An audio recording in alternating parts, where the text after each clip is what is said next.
ತಂದೆ ಮುದವಿ ಕೊಡು. ಕಣ್ತಕ ಬಿಸಿ ಆಯ್ತಾ? ಸ್ಪೆಷಲ್ ಅಂತ ಹೇಳ್ದ? ಹೇಳ್ದೆ. ತಗೊಳವ ತಗೊಳ್ಳಿ. ನೀನು ಕುಡೀರಿ ಕುಡೀರಿ. ಗಂಗಾ ಹೇಳಿದ್ಮೇಲೆ ಸ್ಪೆಷಲ್ ಆಗಿ ಹಾಕಿರ್ತಾನ ನನ್ ಮಗ. ಕುಡೀರಿ. ಚೆನ್ನಾಯ್ತವ? ಸಕ್ಕರೆ ಎಲ್ಲ ಕರೆಕ್ಟ್ ಆಗೈತಾ? ಸರ್ ನೀವು ಕೆಚ್ಚಾಕ್ ಕೊಟ್ರಿ, ನಾನು ಅದಕ್ಕೆ ಬಣ್ಣ ಹಚ್ಚಿ ಆ ನನ್ನ ಮಗಂಗೆ ತೋರ್ಸ್ ಬಂದಿದ್ದೀನಿ. ಇಷ್ಟೊತ್ತಿಗೆ ಆ ಜೋಬಿ ಅಲ್ವೇನವ? ಅಲ್ಲ ಗಂಗಾ, ಜೆಪಿ. ಅವನೇಯ ಇಷ್ಟೊತ್ತಿಗೆ ತಲೆ ಕೆಡಿಸ್ಕೊಂಡ್ಬಿಟ್ಟು ಹುಚ್ಚಾಗೋಗ್ಬಿಟ್ಟಿರ್ತಾನೆ. ಯಾವಳಿ ಗಂಗಾ? ಇವಳೇ ಈ ಮಟ್ಟಕ್ಕೆ ಅವಳಲ್ಲ, ಇನ್ನು ಇವಳ ತಂಗಿ ಯಾರು ಅಂತ ಯೋಚನೆ ಮಾಡಿ ಮಾಡಿ ಕನ್ಫ್ಯೂಸ್ ಆಗಿ ಮೆಂಟ್ಲಾಗೋಗ್ಬಿಟ್ಟಿರ್ತಾನೆ. ಆ ಮಟ್ಟಕ್ಕೆ ಇಟ್ಟು ಬಂದಿದ್ದೀನಿ, ಬರ್ತೀನ. ತುಂಬಾ ಥ್ಯಾಂಕ್ಸ್ ಗಂಗಾ.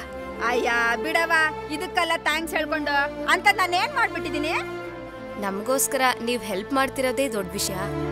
ಓ, ಇದು ಚಿಕ್ಕ ಮ್ಯಾಟ್ರ್ ಕಣಮ್ಮೆ, ಇದನ್ನ ಯಾಕೆ ದೊಡ್ಡದ್ ಮಾಡ್ತೀಯಾ?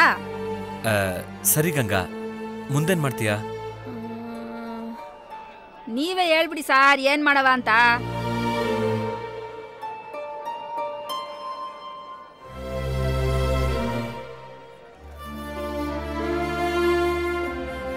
ನಾನು ಅರುಂಧತಿಯಾಗಿ ಆ ಮನೆ ಒಳಗೆ ಹೋಗ್ಬೇಕು ಅಷ್ಟೇ ಗಂಗಾ. ಅಷ್ಟೇನಾ? ನೋಡವಾ, ಇಂಥ ವಿಷಯನ ರಬ್ಬರ್ ತರ ಎಳಿತಾ ಇದ್ರೆ ಕೆಲ್ಸಕ್ಕೆ ಆಯ್ಕಿಲ್ಲ. ಕೈ ಸಿಕ್ಕಿದ ಹಗ್ಗನ ಇಟ್ಕೊಂಡು ಹತ್ಕೊಂಡು ಹೋಯ್ತಾ ಇರ್ಬೇಕು. ನೀವ್ ಏನ್ ಹೇಳ್ತಿದ್ರ ಅಂತ ನನಗೆ ಅರ್ಥ ಆಗ್ತಿಲ್ಲ. ಅರ್ಥ ಆಯ್ತಾ ಅಲ್ವಾ? ನೋಡು ಕೂಸೆ, ಅವನಿಗಾಗ್ಲೇ ತಡ ಕೆರ್ಕೊಳ್ಳೋ ತರ ಮಾಡಿ ಬಂದ್ಬಿಟ್ಟಿವ್ನಿ. ಅದ್ ಸರಿ ಹೋಗೋದ್ರೊಳಗೆ ನಾವ್ ಒಳಗ್ ನುಗ್ಬಿಡ್ಬೇಕು ನೋಡು. ಯಾವಾಗ ಗಂಗಕ್ಕ? ಯಾವಾಗ, ಎಲ್ಲಿ, ಹೇಗೆ ಅಂತ ನಾನು ಯೋಚನೆ ಮಾಡಿ ಹೇಳ್ತೀನಿ. ನೀವೀಗ ನೆಮ್ಮದಿಯ ಕಾಫಿ ಕುಡ್ದು ಹೋಗ್ ಬನ್ನಿ. ಏನ್ ಸಾಹೇಬ್ರೆ ನಾನು ಹೇಳೋದು? ಗಂಗಾ ಹೇಳಿದ್ರೆ ಮಾಡೇ ಮಾಡ್ತಾಳೆ. ಸರಿ, ನಾವಿನ್ ಹೊರಡೋಣ.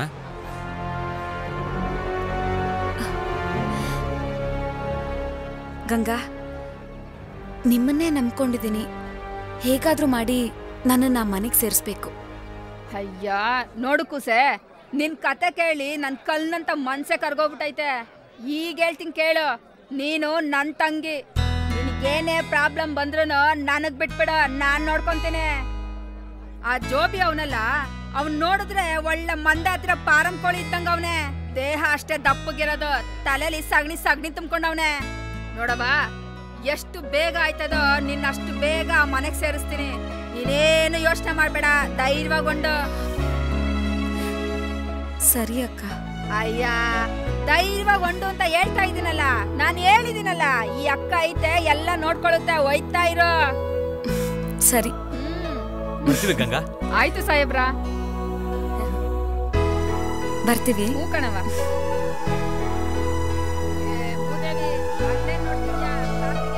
ಆರ್ತಿ, ಜೆಪಿ ಮನೆಗೆ ನಿನ್ನ ಸೇರ್ಸೋದು ಗಂಗಕ್ಕನ್ ಜವಾಬ್ದಾರಿ. ನಿಮ್ಮನೇಲಿ ಏನ್ ಹೇಳ್ತೀಯಾ? ಕಷ್ಟ ಅಲ್ವಾ? ಅದಕ್ಕೆ ಒಂದ್ ದಾರಿ ಇದೆ. ಮೊದ್ಲು ಗಂಗಕ್ಕ ಕೆಲ್ಸ ಮುಗಿಸ್ಲಿ. ನನ್ಗೆ ನೆಲಮಂಗಲದಲ್ಲಿ ಸ್ವಲ್ಪ ಕೆಲಸ ಇದೆ, ನಾನು ಹೊರಡ್ತೀನಿ. ನೀವು? ನಾವು ಆಟೋದಲ್ಲಿ ಹೋಗ್ತೀವಿ. ಸರಿ, ಹುಷಾರು. ಇದು ಗಂಗಕ್ಕನ್ ಏರಿಯಾ, ನೀವ್ ಹುಷಾರು. ಓ, ಅಷ್ಟು ಕ್ಲೋಸ್ ಆಗ್ಬಿಟ್ರಾ? Take care. ಬರ್ತೀನಿ ಆರ್ತಿ. ನನ್ನಿಂದ ನಿಮ್ಗೆ ತುಂಬಾ ಕಷ್ಟ ಆಗ್ತಿದೆ. ಏನ್ ಮಾಡೋದು ಒಂದು ಗೊತ್ತಾಗ್ತಿಲ್ಲ. ಯಾರು? ಆನಂದ್ ಮಾವ. ಒಂದ್ ನಿಮಿಷ ಇರು. ಏನ್ ಹೇಳೋದಪ್ಪ? ಹಾ ಹೇಳಿ ಮಾವ. ನೀನೇ ಹೇಳಬೇಕು ಆರ್ತಿ. ಫೋನ್ ಮಾಡಿರೋದು ನೀವೇ ಅಲ್ವಾ? ಇಲ್ಲಿ ಸಮಸ್ಯೆ ತುಂಬಾ ಗಂಭೀರವಾಗಿದೆ. ನೀನ್ ಬಂದ್ರೇನೆ ಅದ್ ಬಗೆಹರಿಯೋದು. ನನ್ನಿಂದ ತಕ್ಷಣ ಬರೋಕ್ಕಾಗಲ್ಲ ಅಂತ ಹೇಳಿದ್ನಲ್ಲ ಮಾವ. 15 ದಿವಸ ಬಿಟ್ಟು ಬರ್ತೀನಿ ಅಂತ ನೀನೇ ಹೇಳಿದ್ಯಲ್ಲ ಆರ್ತಿ. ಹೇಳ್ದೆ. ಈಗಾಗ್ಲೇ 10 ದಿವಸ ಕಳೆದೋಯ್ತು, ಇನ್ನು ಉಳಿದಿರೋದು 5 ದಿನ ಬಾಕಿ. ನೋಡೋಣ. ನೋಡೋಣ ಅಂದ್ರೆ ಹೇಗೆ? ನೀನ್ ಬಂದೇ ಬರ್ತೀನಿ ಅಂತ ತಾನೇ ಹೇಳಿದ್ದು. ನನ್ ಮಾತಿಗೆ ಹೇಳ್ದೆ, ನೀವ್ ಅದನ್ನೇ ಹಿಡ್ಕೊಂಡ್ರೆ ಹೇಗೆ? ಏನ್ ಆರ್ತಿ ಇದು? ಈಗ ಆಟ ಆಡಿಸ್ತಾ ಇದ್ಯಾ? ನಾನ್ ಬರೋದೇ ಇಲ್ಲ ಅಂತ ಹೇಳ್ತಾ ಇಲ್ಲ. ಹಾಗಂತ ಕರೆಕ್ಟ್ ಆಗಿ 5 ದಿನ ಬಿಟ್ಟು ಬರ್ತೀನಿ ಅಂತ ಎದುರು ನೋಡ್ಬೇಡಿ. ಸರಿ, ಹಾಗಾದ್ರೆ ಯಾವಾಗ ಬರ್ತೀಯ ಅಂತ ಸರಿಯಾಗಾದ್ರೂ ಹೇಳು. ಹೀಗ್ ಕಡ ಖಂಡಿತವಾಗಿ ಕೇಳಿದ್ರೆ ನನಗ್ ಉತ್ತರ ಕೊಡಕ್ ಆಗಲ್ಲ. 2 ದಿನ ಹೆಚ್ಚು ಕಡಿಮೆ ಬರ್ತೀನಿ. ನನ್ ಕೆಲ್ಸ ಇದೆ, ನಾನ್ ಫೋನ್ ಇಡ್ತೀನಿ. ಆರ್ತಿ,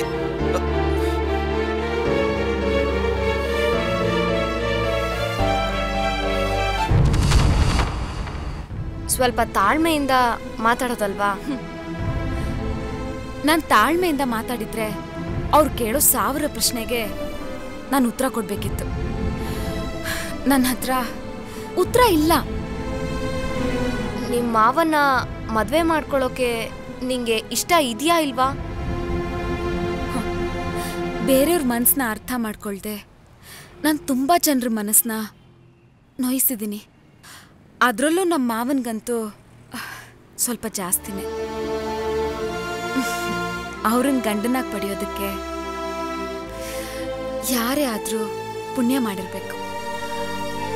ಈಗ ನನ್ನ ಮನಸ್ಸಲ್ಲಿ ಅವ್ರ ಸ್ಥಾನ ತುಂಬ ಎತ್ತರದಲ್ಲಿದೆ.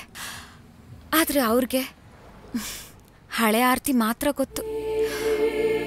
ಅವಳ ಬಿಂಬನೇ ಅವ್ರ ಮನಸ್ಸಲ್ಲಿರೋದು. ಈ ಮದ್ವೆನೂ ಅವರು ಮನ್ಸಾರೆ ನನ್ನನ್ನು ಇಷ್ಟಪಟ್ಟು ಒಪ್ಕೊಂಡಿಲ್ಲ. ಅದಕ್ಕೆ ಕಾರಣ ಅವರು ನಮ್ಮ ಅಪ್ಪನಿಗೆ ಸಲ್ಲಿಸ್ತಿರೋ ಕೃತಜ್ಞತೆ.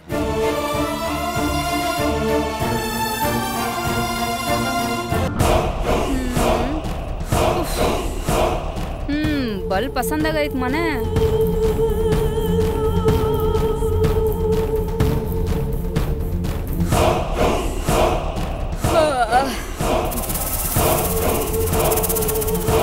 ಹಾ ಅಳಿಮಯ್ಯ, ಬಾ ಬಾ.